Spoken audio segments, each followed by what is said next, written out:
Good morning everyone, আমি শ্রেষ্ঠা। আশা করছি তোমরা যে যেখানে আছো সবাই খুব ভালো আছো। আজ ব্লগটা সকাল থেকেই শুরু করলাম। ভেবেছিলাম ব্লগটা আজকে ভোরবেলার থেকে শুরু করব। ভোরবেলা বলতে যখন সকালে হাঁটতে যাব তখন থেকে শুরু করব, কিন্তু সকালে আর হাঁটতে যাওয়া হয়নি আজকে। মাকে বলে রেখেছিলাম যে সকালে ডাকতে পারলে একটু মর্নিং ওয়াকে যাবো, বহুত দিন ধরে যাই না, কিন্তু মা ডাকেনি কারণ সকালে একটু ঠান্ডা পড়েছিল বলে। তো যাই হোক, তখন বাজে 7:30। আমি উঠে একটু সুন্দর ভিডিও করলাম, বাইরে এত ভালো রোদ্র উঠেছিল তো তাই। তারপর মাকে বললাম যে ব্রেকফাস্টে কি বানাবো আজকে। তো মা বললো আজ মা নিজেই কিছু একটা বানাবে। তো তোমরা দেখতে পারলে ওখানটায় মা সাবুটাকে নিয়েছিল। সাবুটা মা আগেই ভিজিয়ে রেখেছিল, পুজো করতে যাওয়ার আগেই মা ভিজিয়ে রেখেছিল। আর তার সাথে মা দিয়ে দিয়েছিল ধনে পাতা। তো সাবুটাকে তোমরা কিছুক্ষণ আগেই ভিজিয়ে রাখবে, আধা ঘন্টা মতন ভিজিয়ে রাখলেই হবে। ধনে পাতার সাথে এভাবে করে মা আলুটাকে পেস্ট করে নিয়েছিল। তোমরা যদি চাও তোমরা কিন্তু মিক্সার গ্রাইন্ডারও আলুটাকে পেস্ট করে নিতে পারো। একটু কেটে নিয়ে আলুটা তারপর তোমরা যদি মিক্সার গ্রাইন্ডারে পেস্ট করে নাও তাও কিন্তু হবে। তো মা আলুটাকে এভাবে করে নিয়ে তারপর জল ঝরিয়ে ওই সাবুটার উপরে দিয়ে দিল। আর তাছাড়া মা ম্যাগির মশলা একটা দিয়েছে, একটু টেস্টটা বাড়ে। আর তার সাথে মা একটু গরম মশলা দিয়েছিল। তারপর রেগুলার যেগুলো ডেইলি বেসিসে আমরা যেগুলো মশলা ইউজ করি, ধনে গুঁড়ো, হলুদ গুঁড়ো, নুন এসব দিয়ে দেবে। আর এই জিরাটা মা একটা তো আমরা জিরে গুঁড়ো দিয়েছিলাম, আর এই জিরেটা তোমরা হালকা করে ভেজে নেবে কোনো ফ্রাইং প্যানে। তারপর তোমরা ওটাকেও দিয়ে দেবে। তারপর তোমরা হাত দিয়ে এটাকে সুন্দর করে মেখে নেবে। আর তার সাথে একটু আটা আমি দিয়ে দিয়েছিলাম, তাহলে কি হয় একটু মানে লেগে লেগে থাকবে আর কি। এবার মা এগুলোকে সুন্দর করে শেপ দিয়ে নিচ্ছিল। তোমরা তোমাদের মতন করে শেপ নিয়ে বানাতে পারো। মা এভাবে করে শেপ দিচ্ছিল। তো তারপর এই তো মার সম্পূর্ণটাই রেডি হয়ে গেছে বানানো। সকালে তো বেশি একটা লাগে না, অল্প কয়েকটা হলেই হয়ে যায়, বাট এখানে অনেক কয়টাই হয়ে গেছিলো। তো এইভাবে করে মা বড়া বানিয়ে নিয়েছিল, মানে গোল গোল করে শেপ করে নিয়েছিল। তারপর এগুলোকে তেলটা একটু গরম হলে, সাদা তেলেই তোমরা ভেজে নেবে এটাকে। তারপর সবগুলিকে মা দিয়ে দিচ্ছিল ভাজার জন্যে। একটু টাইম লাগে ভাজতে, বাট মানে মোটামুটি আমাদের এটা বানাতে গিয়ে হাফ অ্যান আওয়ার মতন লেগেছিল, কিন্তু খেতে দারুণ হয়, খুব ভালো লেগেছিল খেয়ে।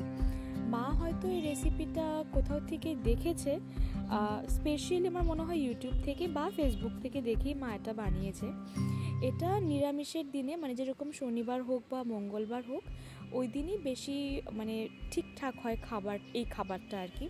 পেঁয়াজ রসুন এসব ওই দিন লাগে না, সেই জন্যেই মা আজকে এটা বানিয়েছিল, যেহেতু এটা শনিবার দিনের ব্লগ। তো এটা হয়তো কালকে আমি লাইভ করব, মানে কালকে আমি এটাকে পোস্ট করব। আর এই বড়াগুলোর সাথে তো কিছু চাই, তো আমি মেয়োনিজ নিয়েছিলাম। আর এখানটায় মা চা বানিয়ে নিচ্ছিল, কারণ সকালবেলা চা খাওয়া হয়নি। দুধ চা আমাদের বাড়িতে সকালে ডেইলি খাওয়া হয়, কিন্তু এখন রিসেন্ট না, কিছু বছর হলো সকালে মারা লাল চা খায়। আর তাছাড়া তারপরে আর কি মারা দুধ চা খায়, তখন আমিও খাই মাদের সাথে।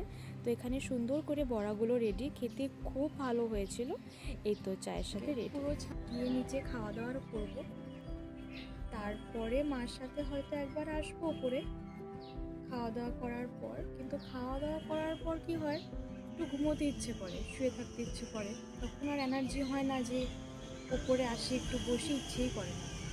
তাও একটু ঠান্ডা পড়লে আলাদা কথা, এখন যেহেতু খুব একটু ঠান্ডা পড়েনি, তো তাই অত একটা ইন্টারেস্ট হয় না উপরে আসতে।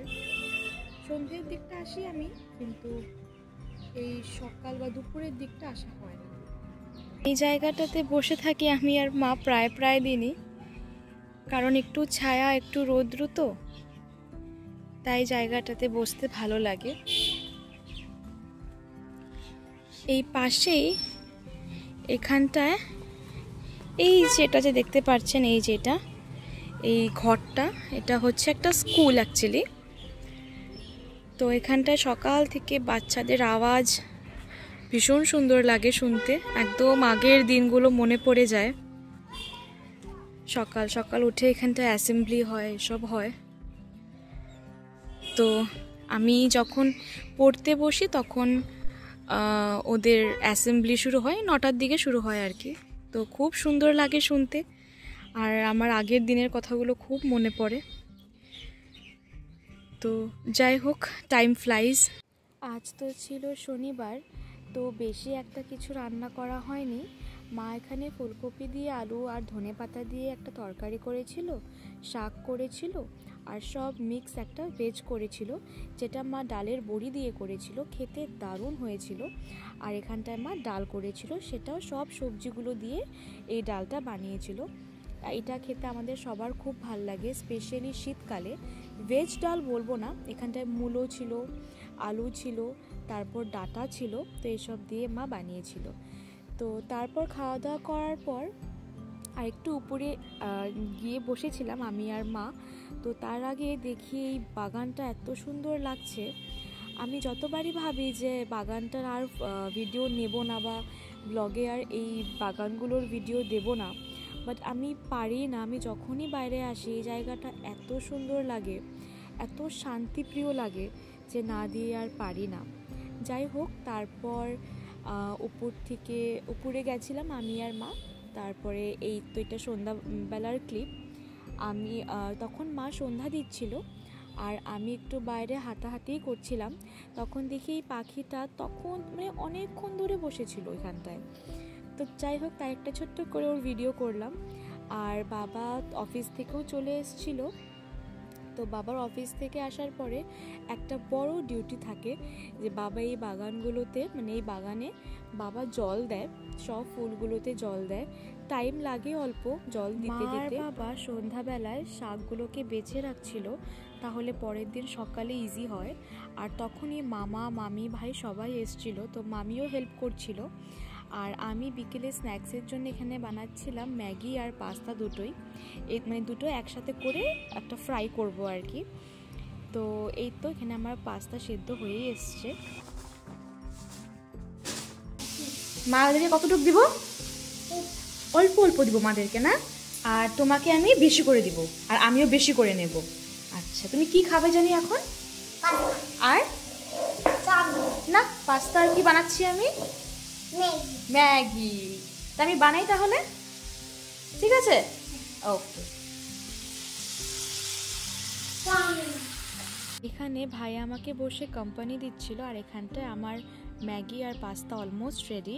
আর ও এখানটায় দেখো বাটি চামচ সব কিছু নিয়ে রেডি, ও এখন খাবে। তো যাই হোক, এখানটায় সবার জন্য আমি খাবারটা বেড়ে নিয়েছি। তো আজকের ব্লগটা আমি এখানেই শেষ করছি। ফিরে আসবো নতুন একটা ব্লগের সাথে।